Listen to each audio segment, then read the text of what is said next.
Subscribe to Mufti Tariq Masood, famous scholar.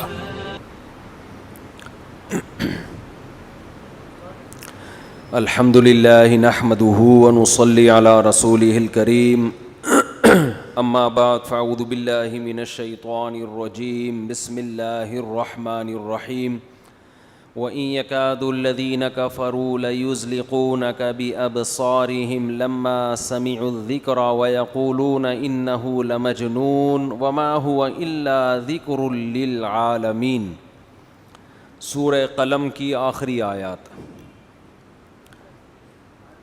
وَإِن يَكَادُ الَّذِينَ كَفَرُوا، قریب ہے کہ یہ کافر لوگ اے محمد صلی اللہ علیہ وسلم لَيُزْلِقُونَكَ بِأَبْصَارِهِمْ، آپ کو اپنی نظروں سے گرا دیں گے۔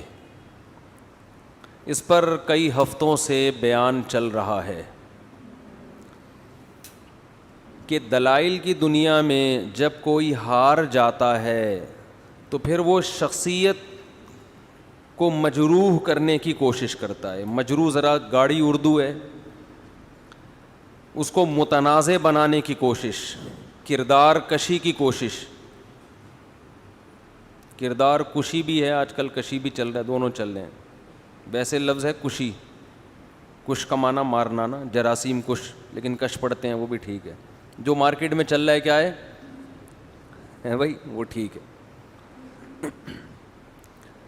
تو یہ لوگ آپ کے کردار کو گرانے کی کوشش کرتے ہیں۔ کیسے گراتے ہیں؟ کیا الزام لگاتے ہیں؟ اب دیکھو، الزام میں نے پہلے بتایا کہ یہ الزام لگاتے کیوں ہیں؟ دلائل کی دنیا میں یہ ہار چکے ہیں۔ قرآن نے جو دلائل دیے، میں بار بار ایتھیزم کے خلاف اس لیے بولتا ہوں کہ جو فیوچر ہے نا، فیوچر، اس میں یا تو ایتھیزم ہوگا یا اسلام ہوگا، تیسری کوئی چیز نہیں چلے گی مارکیٹ میں۔ مارکیٹ میں تیسری کوئی چیز بولو نہیں چلے گی۔ وجہ اس کی یہ ہے کہ پہلے مذہبی رہنماؤں نے لوگوں کو یوں سمجھیں کہ ہائی جیک کیا ہوا تھا۔ محدود پیمانے پر لوگ محدود لوگوں کی بات سنتے تھے، آپ ان کی کھوپڑی میں جو اتار دیں، لوگ سمجھتے تھے یہی ہے سب کچھ۔ سکھوں کے جو پیشوا ہیں، انہوں نے اپنے ماننے والوں کو کچھ سکھایا ہوا تھا، سمجھایا ہوا تھا۔ گاؤں دیہاتوں میں وہ کہتے تھے یہی ٹھیک ہوگا بھائی۔ ہندوؤں نے، جو پنڈت لوگ ہیں، ہندوؤں کے جو رہبر ہیں، رہنما ہیں، انہوں نے اپنی عوام کو کچھ چیزیں سکھائی ہوئی تھیں، کچھ کرتب دکھائے ہوئے تھے کہ بھئی دیکھو مندر میں یہ جو بھگوان ہے یہ ہوا میں لٹکا ہوا ہے، نہ ادھر رسی لگی ہوئی، نہ ادھر رسی لگی ہوئی، نہ اوپر رسی، ویڈیو نہیں بناؤ، ٹھیک ہے نا۔ تو جیسے بھگوان ہوا میں لٹکا ہوتا ہے، آپ کو بھی ہوا میں، ہم ان کو بول رہا ہوں، آپ بھی لٹک سکتے ہو ہوا میں۔ تو اب جو سادہ لو گاؤں دیہاتوں کے لوگ، وہ مندروں میں جا کے دیکھتے، یار اس بھگوان کو دیکھو، نہ سیڑھیاں ہیں بھائی، کیا تلاش کر رہے ہو بھائی؟ اچھا تو چھوڑ دو نا پھر۔ میں نے کہا شاید کچھ تلاش کر رہے ہیں، اندر بٹوا گم گیا ان کا، پیسے گم گئے۔ تو اب وہ جو بھگوان ہوا میں معلق ہوتے ہیں نا، نہ ادھر سے رسی نہ ادھر سے رسی، لیکن ہوا میں ہے تو عجوبہ نا۔ تو پنڈت لوگوں نے بتایا گاؤں دیہاتوں کے لوگوں کو، دیکھو یہ بھگوان، یہ ہماری حاجتیں پوری کرتا ہے، اس کے پاس اختیارات ہیں، اگر اختیارات نہ ہوتے تو رسی کے بغیر اوپر کیسے لٹکا ہوا ہوتا؟ اب انسانی عقل جب ماری جاتی ہے نا تو بس پھر اس کی کوئی بریکیں نہیں ہیں۔ لوگ یہ نہیں دیکھ رہے کہ بھائی، اچھا لوگ یہ دیکھتے ہیں یار واقعی یار ہم تو نہیں لٹک سکتے، یہ پتھر کی مورتی لٹکی ہوئی ہے، اس کا مطلب کچھ تو ہے، اس کا مطلب کچھ تو ہے۔ اب اس سے مرادیں مانگ رہے ہیں، منتیں مانگ رہے ہیں، دودھ اس کے سامنے لا کے رکھ رہے ہیں، شام کو اٹھا کے واپس لے جا رہے ہیں، صحیح ہے نا۔ بھگوان ہلنے کا نام ٹس سے مس نہیں ہو رہا، یہ نہیں دیکھ رہے، یہ دیکھ رہے ہیں کہ اوپر لٹکا کیسے۔ اب یوٹیوب سوشل میڈیا ہر چیز اتنی عام ہو گئی ہے کہ کسی نے ایک مندر میں بھگوان کو پکڑ لیا کہ بھائی وہ میگنیٹ لگا ہوا ہے, بھگوان کے اندر کیا ہے, لوہا ہے, تو میگنیٹ سے کیا کیا ہوا ہے, وہ قابو کیا ہوا ہے نا. میگنیٹ چاروں طرف مقناطیسی لہریں ہوں تو وہ ایسے ایڈجسٹ ہو جاتی ہیں. آپ کو پتہ ہے جاپان میں جو ٹرین ہے نا 500 کلومیٹر پر آور چلتی ہے, جاپان اور فرانس میں ہے نا, نیٹ پہ سرچ کریں آ جائے گی, وہ ٹریک سے اٹھ کے چلتی ہے, سمجھ رہے ہو. تو جاپانی بھی یہ دعویٰ کر سکتے تھے کہ ہماری ٹرینیں بھگوان ہیں, کیونکہ وہ ٹریک پر پٹری پر نہیں ہے, پٹری سے اوپر ہے. اب سوال پیدا تھا, اوپر نہ رسی ہے اور نیچے ٹریک بھی سے بھی اٹھی ہوئی ہیں, تو کون سی طاقت نے اٹھایا ہوا ہے؟ او بھائی کسی طاقت نے نہیں, یہ مقناطیسی لہریں یہ جیسے کھینچتی ہیں ایسے ہی دھکا بھی دیتی ہیں. یہ ہم تو بچپن میں مقناطیس سے بہت کھیلتے تھے, الٹا کر کے لگاؤ تو مقناطیس بھاگے گا, سیدھا کر کے لگاؤ تو چپکے گا. تو یہ اب یہ ٹرک مندر میں کسی نے کی ہوئی ہو, اب ایک بھی ایسی ٹرک آ جائے گی تو لوگ کیا کہیں گے, بھگوان کا سارا فلسفہ عبادت کا فنش, ختم. میں جو روحانی ٹوپی ڈراموں کے بہت خلاف ہوں نا, عامل کا لفظ میں روحانیوں کے لیے بولتا ہی نہیں, یہ عامل کا لفظ ہی مجھے برا لگتا ہے, ٹوپی ڈرامہ ہی صحیح ہے ان کے لیے. روحانی ٹوپی ڈرامے ایک کام پتہ ہے کیا کرتے ہیں, آپ کو جادو ٹونے کے بہانے کہ فلاں نے جادو کیا ہوا ہے, انڈے میں سے سوئیاں نکال کے دکھائیں گے آپ کو, یہ بہت کرتے ہیں. یوٹیوب پہ یہ بھی پکڑا گیا ہے کہ یہ کیسے کرتے ہیں, آپ سرچ کریں گے. پہلے بہت مفتیوں نے الو بنائے ہیں لوگوں کو, جو اپنے نام کے ساتھ کیا لگاتے تھے, مفتی. روحانیت کے نام پہ بڑے بڑے اداروں کے بڑے بڑے بزرگوں کے خلیفاؤں نے یہ جو سوئیوں والا سیٹ اپ ہے نا, اس کے نام پہ لوگوں کو کیا بنایا ہے, الو. الو کا ترجمہ آپ ڈکشنری میں جا کے دیکھ لیں. اگر آپ کو وہ جیسے ایک آدمی نے 1 سال بعد کیس کیا عدالت میں کہ اس نے مجھے گینڈا کہا ہے, ایک بندے پہ کیس کیا کہ اس نے مجھے کیا کہا ہے, گینڈا. عدالت نے کہا کب کہا تھا, اس نے کہا 1 سال پہلے. اس نے کہا کیس آج کیوں کر رہے ہو بھائی, کہہ رہے گینڈا میں نے آج ہی دیکھا ہے, مجھے کیا پتا تھا ایسا گینڈا ہوتا. تو اس لیے ڈکشنری میں آپ الو کا لفظ سرچ کریں, پھر آپ کو پتا چلے گا, الو دیکھ کے اندازہ ہوگا کہ روحانی علاج والے آپ کو یہ بنا رہے ہیں, پھر آپ کو ان پہ کیا آئے گا, غصہ آئے گا, ورنہ نہیں آئے گا. تو یہ انڈے سے سوئیاں نکالنا, پتلے پہ سوئیاں نکالنا, یہ بڑی ٹرک ہوتی ہے ہاتھوں کی, یہ سب کرتے ہیں. آج یوٹیوب پہ دیکھ لیں, پڑا ہوا ہے. تو اب کیا ہے, کیونکہ اللہ نے دین کو دنیا میں غالب کرنا ہے نا, تو اب دیکھو ضرورت ایجاد کی ماں ہے, جس چیز کی ضرورت ہوتی ہے اللہ اس چیز کو پیدا کرتے ہیں. آج اگر یہ زمین کی رگوں میں پیٹرول دریافت نہ ہوتا تو انسان زندہ رہ سکتا؟ گدھے گھوڑوں پہ اگر تجارت ہوتی تو کراچی کو فار ایگزامپل پتہ نہیں کتنے ہزار ٹن گندم چاہیے ہوتی, تو چائنا سے گدھے سوار ہوتے گندم لانے کے لیے. بتاؤ, پہلے تو ایسا ہی ہوتا تھا نا, بھائی شہر میں گندم ختم ہے تو وہاں سے اتنے گدھے تاجر لوگ منگوا رہے ہیں, تو اتنے گدھے ہوتے کہ گندم سے زیادہ گدھوں کی ویلیو بڑھ جاتی. گندم کے سے زیادہ کس کی ویلیو ہوتی, گدھوں کی. سارے گدھے لاتا. اللہ نے نظام بنایا ایک, جیسے جیسے آبادی بڑھ رہی ہے چیزیں مشکل کے بجائے اور آسان ہو رہی ہیں.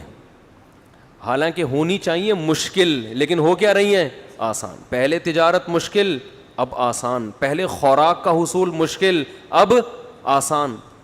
حالانکہ آبادی کیا ہو رہی ہے, بڑھ رہی. تو اللہ کا نظام ہے. تو اسی طرح پہلے آپس میں جو کمیونیکیشن کا سسٹم تھا مشکل, آبادی بڑھنے سے یہ کیا ہو گیا, آسان. پہلے دین کی بات دوسروں تک پہنچانا بولو مشکل, اب آسان. اب دیکھو میں اس کی ایک مثال دیتا ہوں. میں نے یہاں ایک بیان کیا تھا کہ ایک ہندو پنڈت صاحب ہیں, نیلے پیلے ہو کے آتے ہیں وہ اکثر, ان کا مذہب ہے, یہاں نیلے کچھ, یہاں کلر کچھ مختلف. ہمارے یہاں مولانا تو سیدھے سادھے ہوتے ہیں نا, کوئی کلر نہیں ہوتا ان کے, ٹھیک ہے نا, جیسے ہیں ویسے ہی آ کے بیٹھ گئے. لیکن ہندوؤں میں کے جو مولانا ٹائپ کے لوگ ہوتے ہیں وہ کلرفل ہوتے ہیں, اس میں ان کا کوئی مذہب ہوگا, ہم کسی کا کی توہین نہیں کر رہے. تو مختلف قسم کے یہاں سے کلر کچھ اور ہے, یہ والا پوز یہ والے سائڈ پہ کچھ اور کلر ہے. کلرفل قسم کے پنڈت صاحب ہیں, انہوں نے بیان کیا, میں نے فیس بک پہ سنا ان کا بیان, کہ گائے دن میں بھی آکسیجن لیتی ہے اور رات میں بھی, دن میں بھی آکسیجن دیتی ہے, اور یعنی گائے ہماری ماں کیوں ہے, دن میں بھی آکسیجن دیتی ہے اور رات میں بھی, اور بہت سارے دلائل یہ ثابت کرنے کے لیے کہ گائے کیا ہے, ماں ہے. اسی طرح میں نے یہ کہا نا کہ بھگوان ہوا میں معلق ہوتا ہے, یہ دیکھ رہے ہیں, یہ نہیں دیکھ رہے کہ اس کے سامنے صبح دودھ رکھا تھا, شام کو ویسے کا ویسے ہی اٹھا لیا. تو یہ سوال پنڈت جی سے پوچھا گیا تو انہوں نے فرمایا کہ جیسے خوشبو جب ہم سونگھتے ہیں تو گلاب کے پھول کا ویٹ کم نہیں ہوتا, لیکن اس سے ہم فائدہ پورا اٹھا رہے ہیں, تو ایسے ہی بھگوان جو ہے وہ دودھ, پراٹھے, انڈے جو بھی رکھو اس سے فائدہ اٹھا لیتا ہے, لیکن وہ انڈے کم بولتے کیوں نہیں بھائی, نہیں ہوتے. یہ رپورٹ ہے, ان کی رپورٹ ہے یہ. تو اس پر میں نے بھی اپنا تجزیہ کیا, بھائی جیسے وہ تجزیہ کر سکتے ہیں ہم بھی کر سکتے ہیں نا. بھائی یوٹیوب آزاد ہے, فیس بک آزاد ہے, جو بھی, بشرطے کہ وہ وائلنس ہی نہ پھیلا رہا ہو, کوئی مار دھاڑ کی باتیں نہ کر رہا ہو, تو وہ تو ہم نہیں کر رہے. ہم تو ان کا نظریہ پیش کیا, پھر اپنا نظریہ پیش کر رہے ہیں کہ بھائی سوال یہ پیدا ہوتا ہے کہ بھگوان صبح سے لے کے رات تک سونگتا ہی کیوں ہے؟ اس کو کھانے پینے سے کس چیز نے روکا ہے؟ ایک دفعہ ہماری خاطر ایک نوالا لے لے اس میں سے, ہم خوش ہو جائیں گے. چلو بھگوان تھوڑا سا تو ہلتا ہے نا. اور اگر سونگنا ہی ہے تو پنڈت جی نے جو مثال دی تھی نا گلاب کے پھول کی, وہ پھول اٹھا کے سونگ کے دکھایا تھا. بھگوان اتنا ہی کر لے کہ اٹھا کے روٹی سونگ کے واپس رکھ لے, وہ تو سونگتا بھی نہیں ہے, بیٹھا ہوا ہے بالکل, میں یعنی ادب کے دائرے میں بیٹھا ہوا ہے, ہلنے کا نام بولو نہیں. یہ تمہاری حاجات کیسے پوری کرے گا؟ قرآن کیا کہہ رہا ہے؟ یا ایھا الناس ضرب مثل فاستمعوا لہ. ہمارے حضرت جب یہ آیت تلاوت کرتے تھے نا, ایسے جوش میں ان کی آواز اونچی ہو جاتی تھی اور فرماتے تھے مجھے وجد آ رہا ہے, جوش آتا تھا حضرت کو اس آیت.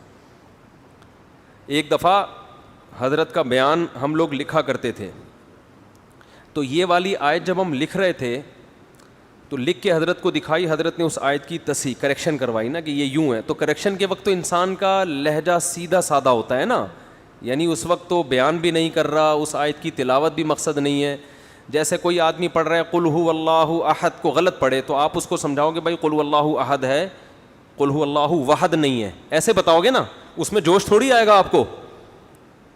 لیکن حضرت اس آیت کی کریکشن کروا رہے تھے اور اونچی آواز ہو گئی, ٹھیک ہے نا, یا ایھا الناس ضرب مثل فاستمعوا لہ, ایک دم جوش میں آ گئے. ہم نے کہا یہ لکھوا رہے ہیں یا تقریر کر رہے ہیں؟ پھر فرمانے لگے جب یہ آیت پڑھتا ہوں تو مجھے اتنا جوش آتا ہے کہ چیخنے کا دل کرتا ہے یہ ایسی مزیدار. یا ایھا الناس, اے لوگو. دیکھو قرآن کی مثالوں میں سب سے مزیدار بات پتہ ہے کیا ہے؟ بلکہ پورے قرآن میں فطرت کو اپیل کرتا ہے. کوئی پیچیدہ باتیں بولتے کیوں نہیں, 2 اور 2 4 کی طرح قرآن نے لا کے نا حق اور باطل کو بیان کر دی ایسے. تبھی تو ہمیں یہ ایتھیس ویتھیس کی جو تقریر ہے نا, یہ لطیفے لگتے ہیں. یہ کیا لگتے ہیں؟ لطیفے چھوڑتے رہتے ہیں بیٹھ کے. بھی کہتے ہیں خدا نہیں ہے. آج ایک مشہور ایتھیسٹ ہیں, وہ پتہ نہیں کیا بیچارہ کچھ نہ کچھ کہتا ہی رہتا ہے. ابھی میرے خلاف ایک کلپ بنایا انہوں نے, اس میں اس نے کہا کہ یہ مولانا صاحب جو ہے نا, میں نے کہیں وہ جو بل تھا نا سینٹ میں جو پاس ہوا ہے خواتین پہ تشدد, بچوں پہ تشدد کے خلاف بل, اس بل کی مخالفت کی ہے میں نے. سب نہیں کی ہے, جتنے بھی عقل مند لوگ ہیں. اور خلیل الرحمان قمر جو ڈرامہ نگار ہے, اس نے بھی بڑی شدید مخالفت کی ہے, بڑا خاندانی کام کیا. تو محترم نے فوراً کلپ بنا دیا کہ دیکھو یہ لوگ اس بات کی گویا ترغیب دیتے ہیں کہ عورتوں کو اور بچوں کو مارنا چاہیے. اور اے بھائی, کسی بل کی مخالفت کا مطلب یہ نہیں ہوتا کہ اس بل میں ہر شک کے ہم خلاف ہیں اور ہم لوگوں کو ترغیب دے رہے ہیں کہ اس کی مخالفت کرنے کا مطلب ہے کہ اس کے الٹ چلنا شروع ہو جاؤ. ٹھیک ہے نا, اس کے الٹ چلنا شروع ہو جاؤ. اسلام نے عورت پر ہاتھ اٹھانے کی 5 شرطوں میں اجازت دی ہے. دوسری بات یہ کہ جب آپ قرآن کی آیت پڑھ, اجازت دی ہے, ترغیب نہیں دی ہے, وہ بہت کم صورتوں میں. ترغیب کس بات کی دی ہے؟ جو نبی صلی اللہ علیہ وسلم نے اپنے عمل سے 9 بیویاں رکھی ہیں, زندگی میں کبھی کسی ایک پر بھی ہاتھ نہیں اٹھایا. حتیٰ کہ حضرت عائشہ فرماتی ہیں کسی عورت پہ, کسی خادم پہ بھی زندگی میں کبھی ہاتھ نہیں اٹھایا. یہ ترغیب ہے. یہ کیا ہے؟ یہ کوئی گورا کر کے دکھائے, کوئی ایتھیس کر کے دکھائے. بتایا ہے کہ لائف اسٹائل یہ ہونا چاہیے. انس ابن مالک کہتے ہیں میں نبی کا خدمت گزار تھا, 10 سال مجھے خدمت کے طور پر نبی کے حوالے کیا گیا. اللہ کی قسم 10 سال میں ایک دفعہ, مارنا تو دور کی بات, ڈانٹا بھی نہیں ایک دفعہ.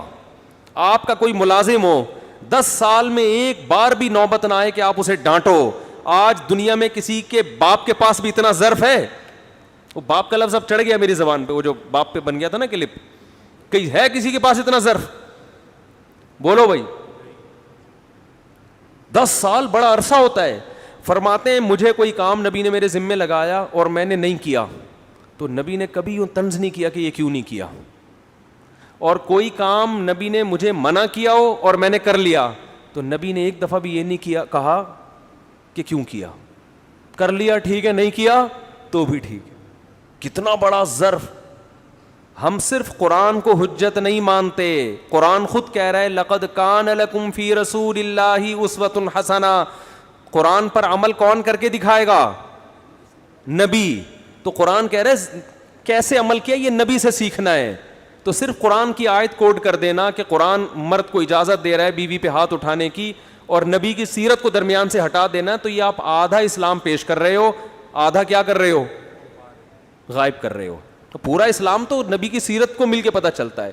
اور یہ جو قرآن میں آیت ہے نا وَضْرِبُوهُنَّ, کہ شرارتی عورت اگر باز نہ آئے, بیوی شرارتی ہو, ظاہر ہے شرارتی کے بارے میں ہے نا, یہ شرارتی عورت اگر قابو میں نہیں آ رہی تو قرآن اس کا حکم بیان کر رہا ہے کہ پہلے اسٹیپ میں اسے سمجھاؤ, دوسرے میں بستر الگ کر دو. یہ دنیا میں کسی مذہب میں ہے؟ تیسرے اسٹیپ میں وَضْرِبُوهُنَّ, ان کو مارو. اور یہاں آرڈر جو ہے نا مارو, امر یہاں اباحت کے لیے ہے, وجوب کے لیے نہیں ہے.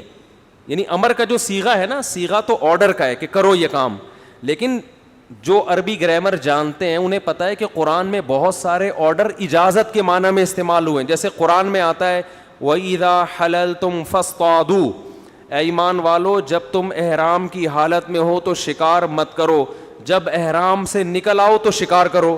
تو آپ نے کبھی حاجیوں کو دیکھا احرام سے نکلتے ہی توپیں ہاتھ میں بندوقیں لے کے جنگل چلے جاتے ہوں؟ نہیں آ رہی بات. کبھی دیکھا آپ نے حاجیوں کو؟ اب آپ کے حاجی صاحب ہیں, وسیم بھائی حج کرنے کے لیے گئے. وسیم بھائی کہاں گئے؟ حج کرنے. فون کر کے پوچھا آپ نے, بھائی وہ میں بھائی ابھی عرفہ کے میدان میں ہوں, احرام میں ہوں, حج کر رہا ہوں میں, اور اللہ کا شکر ہے بالآخر میں رمی کر کے احرام سے, وہ عرفہ کے میرا حج پورا ہو گیا, اب میں احرام سے میں نے قربانی کر لی ہے, اب میں سر منڈا رہا ہوں اور احرام سے نکل رہا ہوں. اب وہ احرام سے نکلے, اس کے بعد طواف زیارت کے لیے انہوں نے ارادہ کیا چلو اپنے ہوٹل میں چلتے ہیں, آرام کرتے ہیں, اب ہم طواف کریں گے. اب آپ قرآن پڑھنا جانتے تھے نا, آپ کو کیا آتا ہے؟ قرآن. آپ نے جناب فون کر کے کہا کہ حضرت احرام سے باہر نکل آئے. اس نے کہا الحمدللہ سر منڈا لیا میں نے, احرام سے باہر آ گیا ہوں. کیا کر رہے ہیں بھائی؟ اب میں طواف زیارت کی تیاری کر رہا ہوں, اس کے بعد بھائی پھر میں گھر جاؤں گا. نہیں نہیں, قرآن کہہ رہا ہے وَإِذَا حَلَلْتُمْ, جب تم احرام سے باہر نکل آؤ, فَاصْطَادُوا, تو شکار کرو. کیا کرو؟ شکار کرو. سمجھ رہے ہو؟ لہذا ایک بندوق میں بھجوا رہا ہوں, جیسے ہی وہ آپ کو ملے, یا وہاں تو اجازت نہیں ہے بندوقوں کی, غلیل سے کرو. قرآن نے یہ تو نہیں کہا نا بندوق سے کرو, غلیل سے بھی ہو سکتا ہے. آج تک کسی حاجی کو دیکھا حج کے بعد کیا کر رہا ہے؟ شکار کرتے ہوئے. کیا پوری امت کا اجماع ہے؟ صیغہ آرڈر کا ہے, مگر یہاں آرڈر اجازت دینے کے لیے ہے, لازم کرنے کے لیے. مطلب یہ کہ اب اگر تم شکار کرنا چاہو تو الاؤڈ ہے. جو پابندی تھی وہ کیا ہو گئی ہے؟ ختم. یہ پابندی کے خاتمے کو بیان کرنے کے لیے ہے. قرآن میں آتا ہے اے ایمان والو اذا نودی للصلاۃ من یوم الجمعۃ فاسعوا الی ذکر اللہ، جب جمعے کی اذان ہو جائے تو تجارت چھوڑ دو، کاروبار بند کر دو، اور کہاں؟ اللہ کے ذکر کی طرف دوڑو، مسجد میں آؤ۔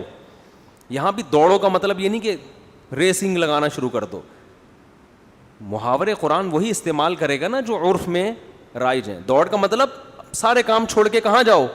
مسجد میں۔ ہاں جانا اسپیڈ سے نہیں، آرام آرام سے جانا ہے، لیکن دوڑ کا مطلب باقی سب کام چھوڑ دو۔ آگے کیا آ رہا ہے؟ فَإِذَا قُضِيَتِ الصَّلَاةُ فَانتَشِرُوا فِي الْأَرْضِ وَابْتَغُوا مِنْ فَضْلِ اللَّهِ، جب نماز ختم ہو جائے تو زمین میں پھیل جاؤ اور اللہ کی روزی کو تلاش کرو۔ اب یہاں کیا ہے؟ آپ جمعے کی اذان ہوئی، آپ چل چل کے جا رہے ہیں، پیچھے سے مولوی صاحب نے ہنٹر مارا کھینچ کے آپ کہ قرآن کیا کہہ رہا ہے؟ دوڑو۔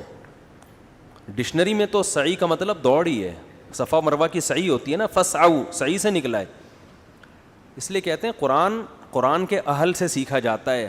ہر آدمی اٹھ کے آج مفسر قرآن بنا ہوا ہے، میں قرآن سے سمجھتا ہوں۔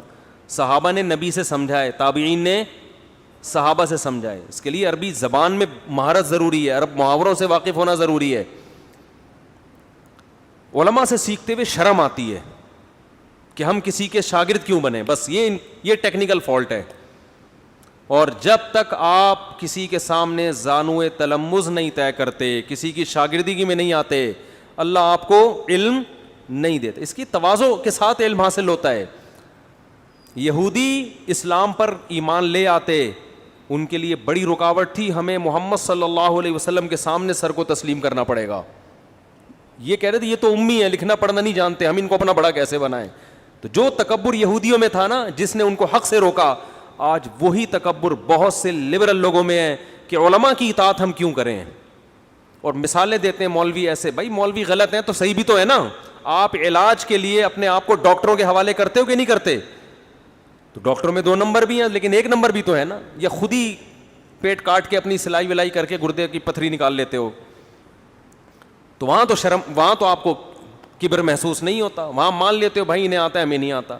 تو علماء کے بارے میں کیا ہوتا ہے یہ مانتے ہوئے کہ بھائی ان کو آتا ہے ہمیں نہیں آتا؟ ہاں علماء میں پھر یہ ہے کہ حق پرست کون ہے اور باطل کون ہے۔ تو قرآن کیا کہہ رہا ہے کہ اللہ کے ذکر کی طرف دوڑو۔ مولوی صاحب نے ڈنڈا مارا، دوڑ کیوں نہیں رہا؟ قرآن کیا کہہ رہا ہے؟ آیت نمبر بھی پیش کر دی، سورہ جمعہ، سورت کا حوالہ بھی دے دیا۔ اسے کہا جائے گا بھائی یہ محاورہ ہے، دوڑو کا مطلب سارے کام چھوڑ دو، بھائی یہی کر رہے ہیں اب۔ پھر جیسے ہی نماز ختم ہوئی آپ نے کہا چلو یار جا کے کھانا کھاتے ہیں، آج لیٹ ہو گئے، کھانا کھا کے لمبے ہو جائیں گے، تھوڑا سوئیں گے، آرام کریں گے، دن بھر کے تھکے ہوئے ہیں۔ پیچھے پھر مولوی صاحب نے ڈنڈا مارا آپ کو۔ قرآن تو کہہ رہا ہے فَانْتَشِرُوا فِي الْأَرْضِ، زمین میں پھیل جاؤ، وَابْتَغُوا مِنْ فَضْلِ اللَّهِ، اور اللہ کی روزی کو تلاش کرو۔ ٹھیلا لگا جا کے، جاب، وہ کہہ رہا ہے آفس بند ہو گیا، کوئی بات نہیں، قرآن کہہ رہا ہے پیسہ کمانا ہے۔ تو یہ بھی تو آرڈر کا صیغہ ہے نا۔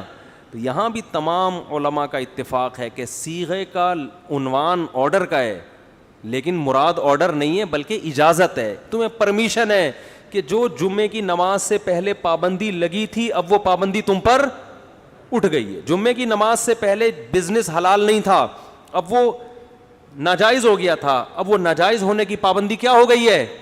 بولو، اٹھ گئی ہے۔ تو یہاں بھی قرآن جو کہہ رہا ہے نا کہ زوجہ کو سمجھاؤ، بستر الگ کر دو، پھر بھی باز نہ آئے تو مارو، تو پوری امت کا اتفاق ہے کہ یہ جو مارو کا لفظ ہے یہ آرڈر کے لیے نہیں ہے، پرمیشن ہے، اجازت ہے، کہ شدید مجبوری میں گھر کو ٹوٹنے سے بچانے کے لیے ہاتھ اٹھانے کی اجازت، ترغیب نہیں ہے، اجازت ہے، اور وہ مخصوص صورتوں میں اجازت ہے۔ اس میں حکمتیں کیا ہیں اس پر میں کئی دفعہ بیان کر چکا ہوں، دوبارہ نہیں چھیڑوں گا اس ٹاپک کو میں، لیکن نارملی یہ کوئی پسندیدہ کام نہیں ہے۔ نبی نے 9 زوجات کو رکھ کے ایک پہ بھی نہیں کبھی ہاتھ اٹھایا، اور نبی نے فرمایا یغلبن الکریم، عزت دار آدمی پر اس کی بیوی حاوی ہوگی، اور پورا کنٹرول اگر کرو گے تو لئیم، کمینہ پن دکھانا پڑے گا، ہے نا، برا بننا پڑے گا، اخلاق کو خراب کرنا پڑے گا۔ تو کوئی بات نہیں، تھوڑا سا اس کا غلبہ برداشت کر لو۔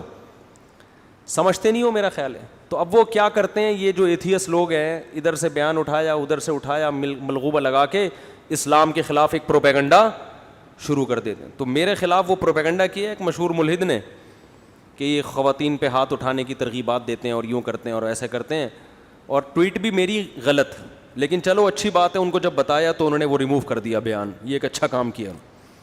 تو خیر میں یہ عرض کر رہا تھا کہ میں ان کے خلاف اس لیے زیادہ ہوں کہ فیوچر میں دو ہی نظریے باقی بچیں گے, یا تو اسلام یا ایتھیزم. کوئی مذہب نہیں ہے, کوئی خدا نہیں ہے, اگر ہے تو صرف کون سا مذہب صحیح ہے؟ اسلام. اس کی میں وجوہات بتا رہا تھا, جلدی سے سمیٹ دوں پھر آگے چلتے ہیں ہم. تو وجوہات میں یہ بتا رہا تھا کہ میڈیا کیا ہو گیا ہے, بہت تیز ہو گیا.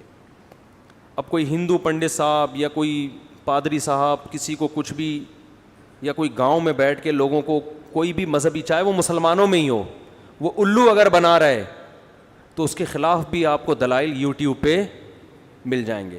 تو مجھے توقع نہیں تھی کہ میں ایک ایسے ہی نارمل مجلس میں بیٹھ کر ایک بات کروں گا, پنڈت کے دودھ کی رپورٹ پیش کروں گا, خوشبو گلاب کا پیش کروں گا, اور وہ ویڈیو وائرل ہو کے پنڈت جی کی تقریر کے ساتھ میری تقریر مارکیٹ میں چل رہی ہے. وہ پنڈت جی کی جو بھی تقریر دیکھے گا کہ بھائی بھگوان صاحب خوشبو لیتے ہیں, ڈائریکٹ پراٹھا نہیں کھاتے. یہ مفتی طارق مسعود ہے, صبح 2 پراٹھے کھا جاتا ہے. ہمارے بھگوان کو 2 پراٹھے کھانے کی ضرورت نہیں ہے. بھگوان تو وہ ہوتا ہے جو صرف پراٹھے کو سونگے اور طاقت مفتی طارق مسعود سے زیادہ آ جائے اس کے اندر, ورنہ بھگوان میں مفتی صاحب نے فرق کیا ہو گیا؟ بھگوان, اٹ از کالڈ بھگوان. اب چونکہ حضرت مفتی صاحب کی اس میں توہین تھی احقر کی, ٹھیک ہے نا, تو احقر نے اس کا جواب دیا ہے کہ بھائی بھگوان سونگنے پر اکتفا کیوں کرتا ہے, اور اگر سونگنا ہے تو اٹھا کے سونگ کیوں نہیں رہا؟ پڑا ہوا ہے 1000 سال کے بعد بھی, جدھر کو دیکھ رہا ہے نا 1000 سال کے بعد بھی ادھر ہی دیکھتا ہوا نظر آئے. کچھ بھی کر لو بھگوان کے ساتھ, نہ ادھر منہ گھمائے گا نہ ادھر منہ گھمائے گا. اب مجھے یہ توقع نہیں تھی, خود انڈیا والوں نے یہ کام کیا, ادھر وہ پنڈت جی کی تقریر ڈسٹیمپر کے ساتھ اور ادھر ہماری تقریر. تو اب کیا ہے, دنیا تیز ہو گئی ہے. اب جو سیکھ حق تک پہنچنا چاہے گا نا, اس کے لیے حق تک پہنچنا کیا ہو گیا؟ آسان. اس لیے جتنے بھی دیگر مذاہب کے لوگ ہیں, چاہے ان کا تعلق عیسائیت سے ہو, یہودیت سے ہو, ہندوازم سے ہو, یا سکھ مذہب سے ہو, جس مذہب سے بھی جس کا تعلق ہے, لوگ یہ بات محسوس کر رہے ہیں کہ ہمارے مذہب میں جان بولو نہیں ہے, دم نہیں ہے. نظریات ایسے ہیں جن کے پیچھے کوئی بیس نہیں ہے, کوئی دلیل نہیں ہے.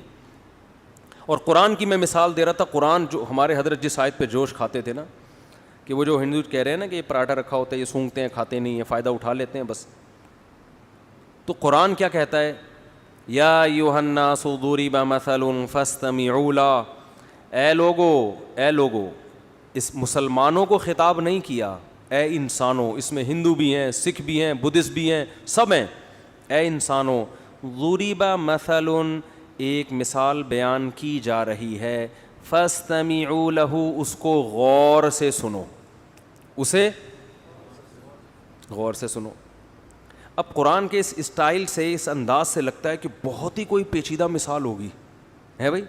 ایسا ہی لگتا ہے نا, اتنی پیچیدہ مثال ہوگی جو کھوپڑی میں آئے گی نہیں. تبھی قرآن کیا کہہ رہے ہیں, یعنی ڈائریکٹ مثال بیان کر دیتا نا. بھائی ہم جب کسی کو کوئی بات سمجھا رہے ہوتے ہیں تو تمہید باندھنے کی ہمیں ضرورت نہیں ہوتی, ہم ڈائریکٹ مثال پہ آ جاتے ہیں, فار ایگزامپل کہہ دیتے ہیں نا. لیکن جب مثال پیچیدہ ہو, مشکل ہو, تو پھر ہم پہلے ایک تمہید قائم کرتے ہیں. ارے بھائی ذرا رکو, میں تمہیں ایک مثال سے بات سمجھاتا ہوں. یعنی مثال دینے سے پہلے یہ جملہ لے کر آئیں گے تاکہ اس کے کان کھڑے ہو جائیں. تو قرآن بھی کہتا ہے یا ایھا الناس, اے لوگو, ضرب مثل, ایک مثال بیان کی جا رہی ہے. قرآن یہ نہیں کہہ رہا میں بیان کر رہا ہوں. کیوں؟ اس لیے کہ یہ لوگ قرآن کو مانتے نہیں, اللہ کو مانتے نہیں. یہ جب اللہ کا نام آ جائے گا نا بیچ میں کہ میں کر رہا ہوں, تو کہیں گے بھائی اللہ کر رہا ہے, ہم نہیں مانتے اللہ کو. اللہ کہہ رہے ہیں چھوڑو کون بیان کر رہا ہے, مثال کو فوکس کرو, مثال ہے کیا, سمجھ رہے ہیں؟ قرآن کہہ رہے اس کو چھوڑو, بیان کون کر رہا ہے. ضربت مثلا نہیں ہے, ضرب مثل پیسو وائس ہے, فعل مجہول ہے. ایک مثال بیان کی جا رہی ہے, چھوڑو کون بیان کر رہا ہے, اس کو مت دیکھو, کیونکہ تمہیں تو ہم سے چڑ ہے, اللہ کر رہا ہے, نبی کر رہے ہیں, تم بولا یار یہ نہیں, ہم نہیں مان, چھوڑو اس کو, اس مثال کا جواب لے کر آؤ بس. مثل فاستمعوا لا، اسے غور سے سنو، ان الذین تدعون من دون اللہ، جن کو تم اللہ کے سوا پکارتے ہو، مندروں میں بیٹھے ہوئے ہو جن کے سامنے ہاتھ جوڑ کے، لن یخلقوا ذبابا، یہ سنگ دل محبوب قدموں میں لانا، یہی کام کر رہے ہوتے ہیں نا ہندو لوگ مندروں میں جا کے. آج کل تو دنیا میں اور کوئی غم ہے ہی نہیں، بس یہی دنیا میں سب سے بڑا غم رہ گیا ہے. روٹی روزی سنگ دل محبوب، نرم دل تو کسی کا محبوب ہے ہی نہیں، سارے سنگ دل ہی ہیں. تو سنگ دل محبوب قدموں میں لانا، روٹی دلا دینا. اللہ فرماتے ہیں لن یخلقوا ذبابا، کہ یہ ہرگز ایک مکھی بھی پیدا نہیں کر سکتے، ایک مکھی پیدا کرنے پر بھی یہ قادر نہیں ہے. آگے فرمایا وَإِن يَسْلُبْهُمُ الذُّبَابُ شَيْئًا، یہ جو بھگوان پراٹھوں کی خوشبو سونگھ رہا ہے نا یہاں بیٹھ کے، خوشبو سونگھ رہا ہے، اور تم سمجھتے ہو اس میں اتنی انرجی آ جاتی ہے کہ تمہاری بگڑی بنائے گا، یہ تمہارے مسائل کہاں سے حل کرے گا؟ یہ جو مٹھائی اس کے سامنے تم نے رکھی ہے، مکھی اگر اس مٹھائی میں سے کچھ لے کے اڑ جائے تو یہ مکھی سے وہ مٹھائی چھڑوا نہیں سکتے. جو بھگوان مکھی سے مٹھائی نہ چھڑا سکے، وہ جیل سے پولیس سے تمہارا قیدی کہاں سے چھڑائے گا؟ وہ اس لیے بھی جا رہے ہوتے ہیں ہمارا بھائی جیل میں چلا گیا ہے، پولیس والوں سے بھگوان ہمارے بھائی کو بولو بچا لو. کانسیپٹ ہے بھائی، ہم کسی کا، ہمارا ایک نظریہ ہم اس کو پیش کر رہے ہیں نا، قرآن کی آیت ہے یہ. فاستمعوا له ضعف الطالب والمطلوب، فرمایا جو عبادت کرنے والا وہ بھی کمزور، جس کی جا رہی ہے وہ بھی کمزور، دونوں کمزور ہیں تو مسائل حل نہیں ہوں گے. مسئلے حل ہوتے ہیں کمزور جب طاقتور سے رابطہ کرتا ہے. اس پہ جو یہاں تک تو ہندوؤں کا مسئلہ حل ہو گیا، اس پہ لبرل لوگ آگے آ جاتے ہیں، کہتے ہیں اچھا وہ لبرل لوگ جو ہے نا، جو ایتھیسٹ قسم کے، جو لبرلزم میں انتہا کو پہنچے ہوئے ہیں، وہ پھر یہاں کے مسئلہ کھڑا کرتے ہیں. کہتے ہیں جو اعتراض ہندوؤں پہ ہوتا ہے، ہندوؤں کے بھگوان پہ، وہی اعتراض ہمیں مسلمانوں کے بولو خدا پر بھی ہوتا ہے. آپ کہہ رہے ہو کہ دونوں کمزور، دونوں بگڑی نہیں بناتے، تو تمہارا خدا کون سا تمہاری مدد کرتا ہے؟ خدا کو بولو یہ کر دے، کرے گا؟ ہے بھائی؟ ابے کیا ہو گیا؟ وہ کہتے ہیں اچھا ٹھیک ہے، پھر تم خدا سے بولو نا یہ کر دے، یہ کر دے، یوں کر دے، فلاں کر، تو ہو رہا ہوتا ہے. ایک ایتھیسٹ نے اعتراض کیا ہے کہ وہ کمنٹس میں کیا ہوا تھا کہ میں تو خدا سے کہہ رہا ہوں کہ اگر تو ہے تو مجھ پہ آسمانی بجلی گرا دے، معاذ اللہ. تو وہ تو کوئی نہیں گرا رہا، وہ تو اس کا مطلب جیسے ہندوؤں کے بھگوان غلط ہیں، وہ کچھ نہیں کر سکتے، معاذ اللہ جو اصل خدا ہے جس کو مسلمان کہتے ہیں وہ بھی نہیں ہے. سمجھ میں آ رہی ہے بات کہ نہیں آ رہی ہے؟ اس کا جواب یہ ہے کہ ہم جس خدا کے ماننے والے ہیں نا، وہ بہت کچھ کر کے دکھا چکا ہے، اسے اپنے ثبوت کے لیے مزید کچھ دکھانے کی ضرورت نہیں ہے. یہ جتنا کچھ ہوا ہے نا، یہ کس نے کیا ہے؟ اس نے کیا ہے. اگر وہ اس طرح سے کرنا شروع کر دے کہ ایتھیسٹ نے کہا کہ آسمان سے بجلی گرے اور گر کے مر جائے، آزمائش ختم، یہ تو مشاہدے والا ایمان ہے. یہ تو پھر دلائل اور پیغمبروں کی اور دلائل کے تانے بانے ملانے کی ضرورت ہی نہیں ہے. آپ نے کہا اللہ مجھے روٹی چاہیے، روٹی آ گئی سامنے، پھر یہ میں ممبر پہ کیوں بیٹھا ہوں یہاں پہ، پیغمبر کیوں آ رہے ہیں، قرآن کیوں نازل ہو رہا ہے، یہ تو پھر سارے ایمان لے آئیں گے. تبھی قرآن کیا کہتا ہے، جب ہم اپنی بڑی نشانی دکھاتے ہیں تو پھر ایمان قبول نہیں کرتے. جو نشانیاں ہیں انہی کو دیکھ کر ایمان لے کر آؤ. اس کی دلیل کہ یہ کام خدا کرتا ہے. دیکھو جب کوئی کام ہوتا ہے تو کام ہونے والا، کام کرنے والا اگر دو ہیں، دیکھو ایک کام دنیا میں ہوا، کہیں بھی ہوا، مثال کے طور پر ایک گڑھا کھودا ہوا ہے، یہ کام ہے نا. آپ کہیں گئے جنگل میں، آپ نے دیکھا کہ گڑھا کھودا ہوا ہے، اور آپ کو پتا ہے یہاں جنگل میں دو ہی تھے، دو آدمی تھے، تیسرا کوئی یہاں پر 100 سال سے نہیں آیا، یہ کبھی آیا ہی نہیں ہے. اب دو میں سے ایک پانی پینے گیا ہوا ہے، وہ آپ کو نظر نہیں آ رہا. ایک موجود ہے، تو آپ نے اس موجود سے پوچھا یہ گڑھا تم نے کھودا ہے؟ وہ کہے نہیں. تو اس کا مطلب کس نے کھودا ہے؟ جو آپ کی نظروں سے اوجھل ہے، اس متعین ہو جاتا ہے کہ اسی نے کھودا ہے. اس کے لیے پھر اس سے براہ راست رابطے کی ضرورت بھی نہیں رہتی.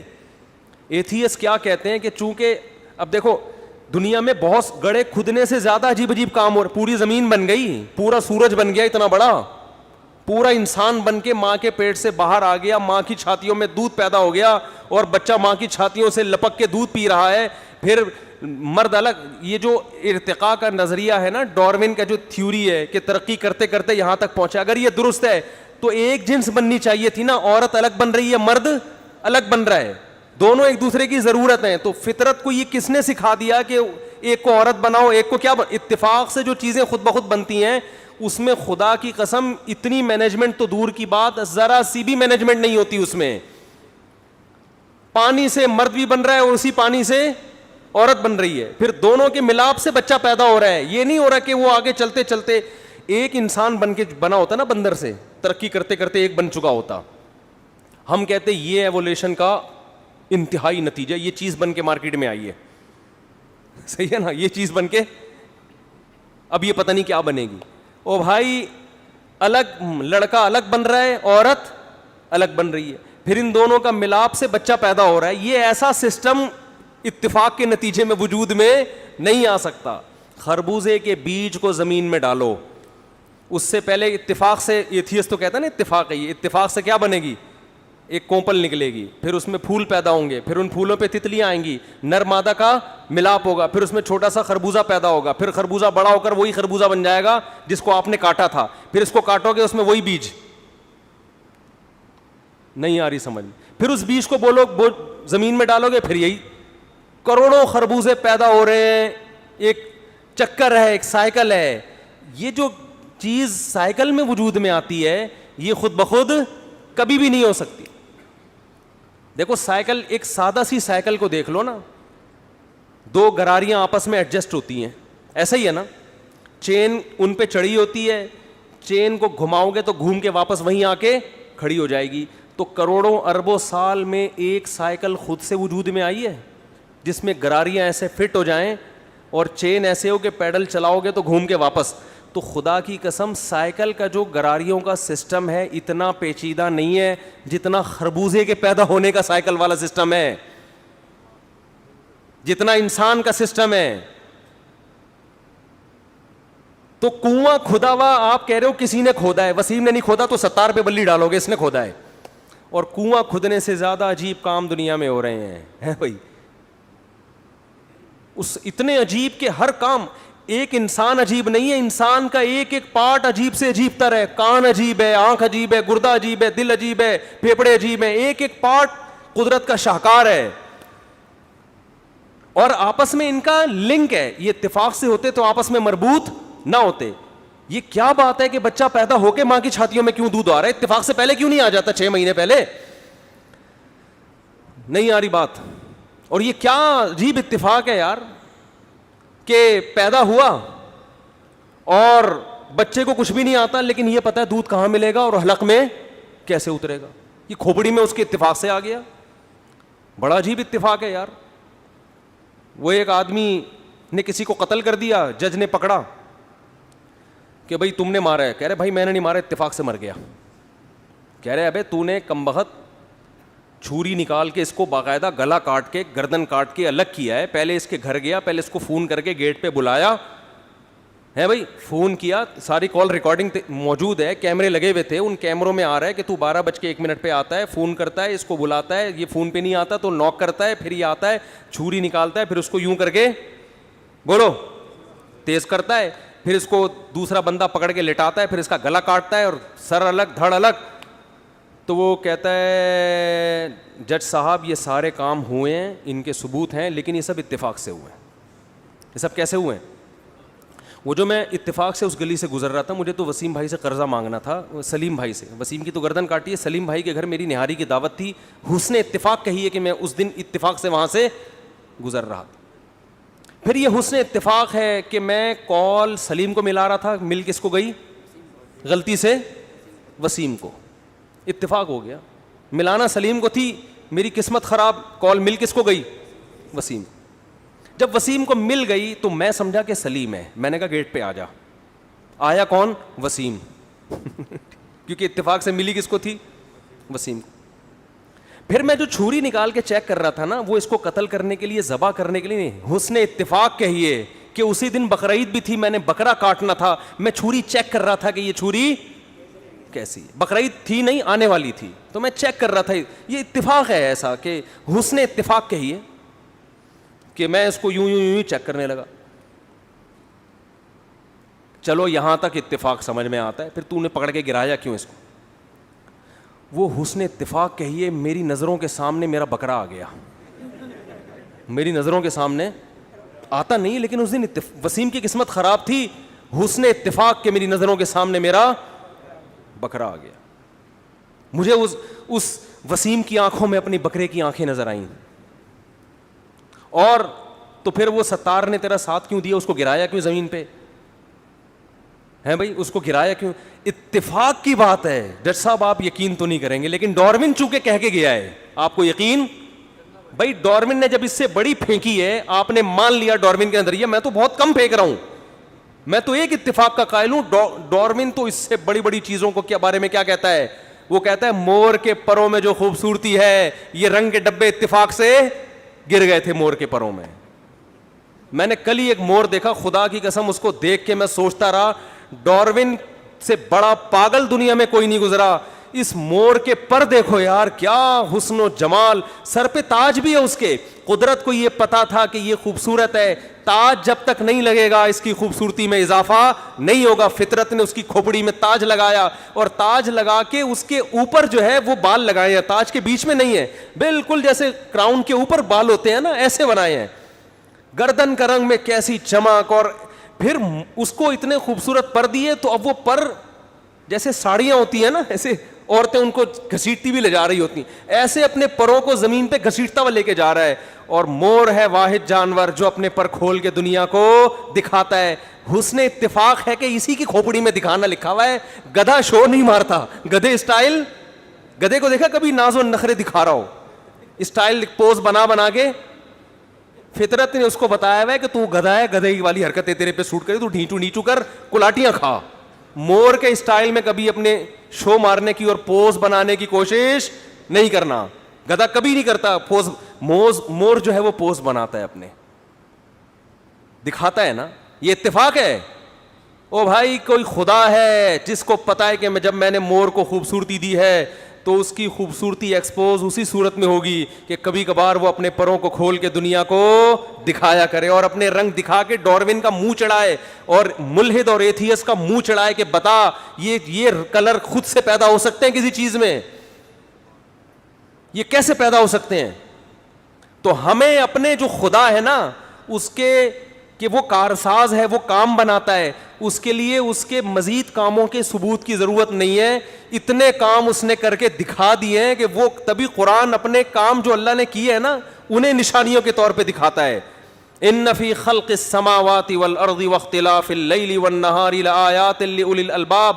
اگر کوئی ہندو ہم سے پوچھے کہ ہمارا بھگوان کچھ نہیں کر پاتا، تمہارا کیا کرتا ہے؟ ہم کہیں گے جو کچھ کیا ہے کس نے کیا ہے؟ ہمارے والے نے کیا ہے، کیونکہ ہم نے تو نہیں کیا، اور دوسری کوئی مخلوق ہے بھی نہیں جو کرنے والی. تو کس پر کون کر رہا ہے پھر؟ وہ خدا ہے جو ہمیں نظر نہیں آتا، جس نے کتابیں نازل کی، جس نے پیغمبروں کو بھیج کے اپنا تعارف کروایا. تو اتنا کچھ کر چکا ہے. اس نے مور بنایا، اس نے خربوزے بنائے، اس نے انسانوں کو بنایا. آنکھ، الم نجعل لہ عینین. قرآن کہہ رہا ہے کہ ہندو تم سے پوچھے کہ تمہارے بھگوان نے کیا کیا، تو اس کو بولو الم نجعل لہ عینین، کیا میں نے تیری دو آنکھیں نہیں بنائی؟ ولسانا وشفتین، یہ زبان جس سے تو بول رہا ہے، چکھ رہا ہے، یہ میں نے نہیں بنائی تو کس نے بنائی ہے؟ یہ خود بخود بن گئی. وشفتین، ہونٹ، یہ کس نے بنایا ہے؟ کیا ایسی ایڈجسٹمنٹ ہے؟ زبان کا کام بولنا بھی ہے، چکھنا بھی ہے. اور ایسے آلات، ایک گوشت کا ٹکڑا ہے، میٹھے کا بھی اندازہ لگا لے گا، کڑوے کا بھی اندازہ لگا لے گا، گرم کا بھی، ٹھنڈے کا بھی، خوشبو نہیں پتہ چلے گی. ناک میں ایسے آلات لگا دیے، وہ میٹھا گرم ٹھنڈا نہیں بتائے گی، وہ فوراً سونگھ کے بتا دے گی بدبودار ہے یا خوشبودار. آنکھ گرم ٹھنڈا یا بدبو خوشبو نہیں بتائے گی، وہ کلر دیکھ کے بتائے گی آنکھ کہ کلر کیسا ہے اس کا. کان آواز سن کے بتائیں گے یہ کیسا سنتا ہے، کچھ اور نہیں کر سکتے. اور یہ ساری چیزیں اتنی سی کھوپڑی میں اتنے سارے پیچیدہ آلات فٹ کر دیے، ٹھیک ہے نا. اتنی سی کھوپڑی میں اتنی پیچیدہ مشینیں جو اب تک جاپان کے سائنسدان بھی نہیں بنا سکے. تو یہ میں کہتا ہوں ایک مشین خود نہیں بن سکتی, یہ مشین بن کے ایک کھوپڑی میں فٹ ہو جائے اور وہ کھوپڑی کے پوری باڈی کے ساتھ لنک ہو اور وہ پوری باڈی ایک مربوط نظام میں آ جائے, یہ آٹومیٹیکلی خود بخود نہیں ہو سکتا. ہم نے یہ کام نہیں کیا ہے تو کس نے کیا ہے؟ کوئی ایک ذات ہے جو کر رہی ہے, وہی اپنا تعارف کرواتے ہیں قرآن میں, وہی پیغمبروں کے ذریعے. تو ہمیں اپنے خدا کے بہت کچھ کرنے کے ثبوت کے لیے مزید دلائل دینے کی ضرورت نہیں ہے. اور آگے بھی جو کچھ کرے گا وہ کون کرے گا؟ وہ خدا. تبھی ہم اس سے مانگتے ہیں. اب جو ملحد لوگ مذاق اڑاتے ہیں تم دعا مانگتے ہو, ہوتا تو کچھ نہیں ہے. ہم کہتے ہیں اسی لیے کچھ نہیں ہوتا کہ تمہارے جیسے لوگوں کو ایمان کی توفیق نہ ملے. ہمیں جب پتہ ہے وہ سب کچھ کر سکتا ہے تو ہم اس سے مانگتے ہیں. اس کی مرضی کرے نہ کرے یہ ہمارا ہیڈک نہیں ہے, یہ کس کی ذمہ داری ہے؟ بھائی آپ کو پتہ ہے کہ علاقے کا تھانے دار ہے اور آپ کا خیر خواہ بھی ہے. علاقے میں SHO صاحب آ گئے, آپ کو جیل سے رہائی بھی دلا سکتے ہیں, گرفتاری سے بچا بھی سکتے ہیں, اور آپ سے ان کی دوستی بھی ہے, آپ کو مروانا بھی نہیں چاہتے. آپ نے اپلیکیشن بھیج دی, سر سنا ہے کل مجھے پولیس والے اٹھا لیں گے, کائنڈلی آپ میری مدد کریں. تھانے دار تک رپورٹ پہنچ بھی گئی. آپ کو پتہ ہے کہ اس کو مجھ سے محبت بھی ہے, آپ کا باپ ہی ہے وہ, سمجھ لو ابا ہے آپ کا. کون ہے وہ؟ ابا. پھر بھی وہ اپلیکیشن پر عمل نہیں کر رہا, موبائل آتی ہے اٹھا کے لے جاتی ہے. اگر آپ کو SHO پر اعتماد ہے, آپ کہو گے یار اسی میں کیا ہوگی, خیر ابا نے کوئی وجہ ہوگی جو اٹھوائے. ابا کہہ رہے ہیں تو ایک دفعہ اٹھ کے اندر آ جا پھر دیکھتا ہوں. کوئی کیس کی نوعیت اس قسم کی ہوگی. آپ 10 تعویلات کرو گے کہ یار جو میرا دشمن نہیں ہے وہ میرے لیے کیا کرے گا, وہ صحیح کرے گا. بعض دفعہ اس لیے بھی گرفتار کروا دیا جاتا ہے کہ کسی بڑے دہشت گرد سے بچانے کے لیے, کسی کیس سے بچانے کے لیے. بھائی بہت سے لوگ مجرم ہوتے ہیں نا, ان پہ قتل کا کیس ہوتا ہے تو وہ وکیل پیش کرتا ہے کہ یہ تو فلاں دنوں میں جیل میں تھے ٹھیک ہے نا, یہ تو جیل میں تھے, تو وہ اتنا خوش ہوتا ہے شکر ہے میں اس وقت کہاں تھا جیل میں, ورنہ یہ قتل کا کیس میرے اوپر ہی آتا. یعقوب علیہ السلام ساری زندگی ٹینشنوں میں, دعائیں مانگتے رہے, دعائیں قبول نہیں ہو رہی. لیکن قرآن کہتا ہے کبھی مایوسی کی بات نہیں کی.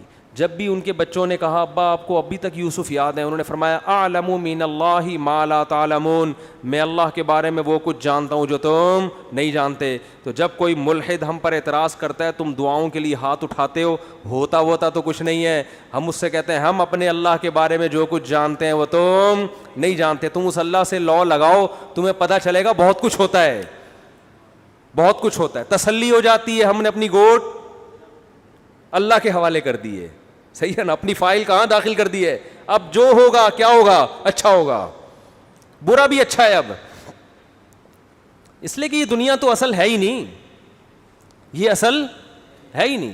یہ اصل ہوتی تو بھائی یہاں تو کرپٹ لوگ ترقی کر جاتے ہیں, ایماندار پس جاتے ہیں. ہم تو دیکھ رہے ہیں یہاں تو ہم کسی غریب کو بھی کھلاتے ہیں تو ہمارے پیغمبر نے, اسلام نے ہمیں بتایا کہ آدھی کھجور کا ٹکڑا اگر خدا کو خوش کرنے کے لیے دو گے یہ بھی خدا کے غضب کو ٹھنڈا کرے گا. بتاؤ آدھی کھجور کسی کو نظر آتا ہے کسی کو دے رہے ہو اور آپ, لیکن یہ اللہ کے غضب کو کیا کر دے گا, یہ کھجور یہ ٹھنڈا کر دے گا. دنیا میں تو کچھ بھی نہیں ہو رہا, نہ واہ واہ ہو رہی ہے نہ کوئی تعریفیں ہو رہی ہیں. تو میں یہ کر رہا تھا کہ 2 ہی چیزیں پھیلنے والی ہیں. دوسرے مذاہب سے لوگ پیچھے ہٹ رہے ہیں, ان میں جان نہیں ہے, کوئی طریقہ حیات ہی نہیں ہے ان کے پاس, نا کوئی قانون ہی نہیں ہے, کوئی حلال و حرام کا سیٹ اپ ہی نہیں ہے. یہ کس کے پاس ہے؟ مسلمانوں کے. تبھی جتنے ایتھیسٹ ہیں وہ ہندوازم کے خلاف تقریریں نہیں کرتے, حالانکہ وہ تو ہزاروں بھگوانوں کے قائل ہے نا. ابے بھائی جو ایک خدا کو نہیں مان رہا وہ ہزاروں کو کہاں سے مانے گا. لیکن آپ کو ملحدین کی تقریریں ہندو پنڈتوں کے خلاف بولو نا یار, کیا ہو گیا, نہیں ملیں گی, نہیں ملیں گی. آپ سکھوں کے خلاف نہیں ملیں گی آپ کو ان کی تقریریں. مسلمان علماء مولویوں کے خلاف بہت, یہ مولوی ہے, یہ مولوی. ابے مولوی اور پنڈت کو بٹھاؤ تو تمہیں لگے گا یار پنڈت سے تو پھر بھی بہت اچھے ہیں, ڈریسنگ سے ہی پتہ چل جائے گا. ان کا اپنا مذہب ہے, میں کسی کا مذاق نہیں اڑا رہا, لیکن جو لبرل لوگ ہیں وہ پھر بھی کسی حد تک مولانا کی ڈریسنگ اختیار کرنے کو تیار ہوں گے